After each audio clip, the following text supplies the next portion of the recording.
बिस्मिल्लाहिर्रहमानिर्रहीम। अस्सलाम वालेकुम दोस्तों, मैं हूं आपका होस्ट, आपका दोस्त जुगनू जान, और आप देख रहे हैं जुगनू फूड। तमाम दोस्तों को जुगनू फूड में खुश आमदीद।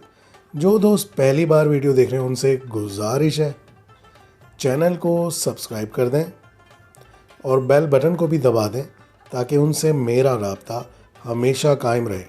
दोस्तों, आज हम बहुत ही मज़े की प्रोफेशनल सी रेसिपी बनाएंगे, जिसके लिए हमने यहाँ थोड़ा सा पुदीना लिया है, हरा धनिया, चंद मिर्चें हैं और थोड़ा सा ज़ीरा इस्तेमाल करेंगे। ये हमने चटनी बनानी है। जो चाट हम बनाएंगे उसमें जो इस्तेमाल की जाती है, बहुत ही मज़े का टेस्ट आता है।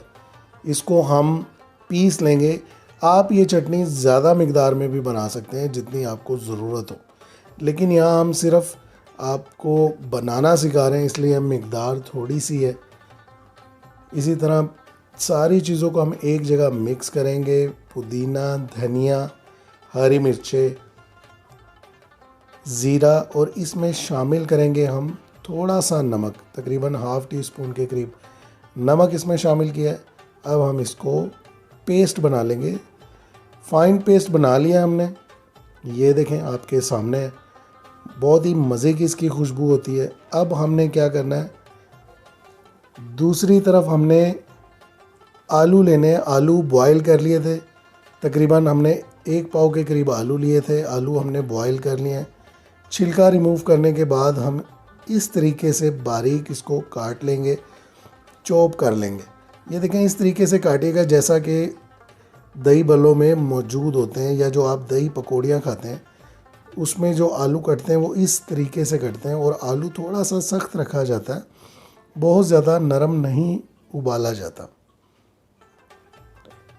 पकौड़ियाँ, इसकी रेसिपी आपको चैनल पर मिल जाएगी।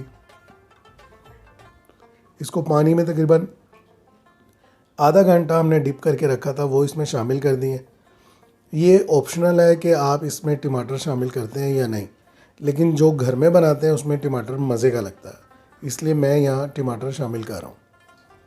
अब हम इसमें दही शामिल करेंगे। अच्छी क्वालिटी का दही लेना है। दही पकौड़ियाँ जो बनती हैं उसमें सारा कमाल दही का होता है। अच्छे से फेंट लेना है, अच्छे से दही को मिक्स कर लेना है कि इसमें जो रोड़ी होती है, गुठली होती है, वो ख़त्म हो जाए और ये बिल्कुल मुलायम जो है दही हमारा बन जाए। आधा दही इसमें शामिल कर दिया हमने। बंद गोभी लिए, बंद गोभी को बिल्कुल बारीक काट लेना है। बंद गोभी काटने के बाद इसमें हम शामिल कर देंगे, ये आपकी अपनी मर्ज़ी है कि आप इसकी मिकदार कितना रखते हैं। कुछ लोग ज़्यादा खाते हैं, कुछ कम। इसी तरह प्याज है, प्याज को भी हमने बारीक काट लिया इस तरीके से। प्याज भी हमने इसमें शामिल कर दी है। ये एक परफेक्ट दही पकौड़ियों की रेसिपी है जो कमर्शियल बिकती है, जो मेरे अपने रेस्टोरेंट पे, मेरी अपनी शॉप पर बिकती रही है। ये वो रेसिपी आपको बता रहा हूँ। जो हमने हरा सॉस, हरी चटनी तैयार की थी, वो 1 टेबलस्पून इसमें शामिल कर दी है।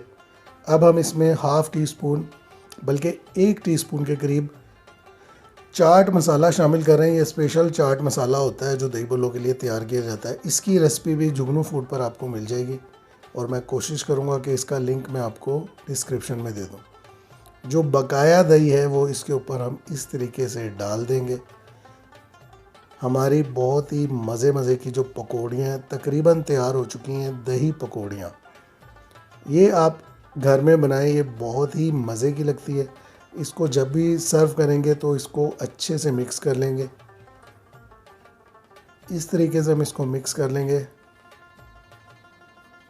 इसकी लुक देखें आप, इसका टेस्ट बहुत मज़े का होता है। इस पर जो चाट मसाला इस्तेमाल किया जाता है और जो हरी चटनी इसमें हम शामिल करते हैं, सारा कमाल दही के साथ इन चीज़ों का होता है। डिश आउट कर लिया हमने, लुक आपके सामने है। मुझे उम्मीद है ये रेसिपी आपको ज़रूर पसंद आएगी। नेक्स्ट वीडियो तक के लिए मुझे इजाज़त दीजिए। अपना बहुत सा ख्याल रखिए। अल्लाह हाफ़िज़।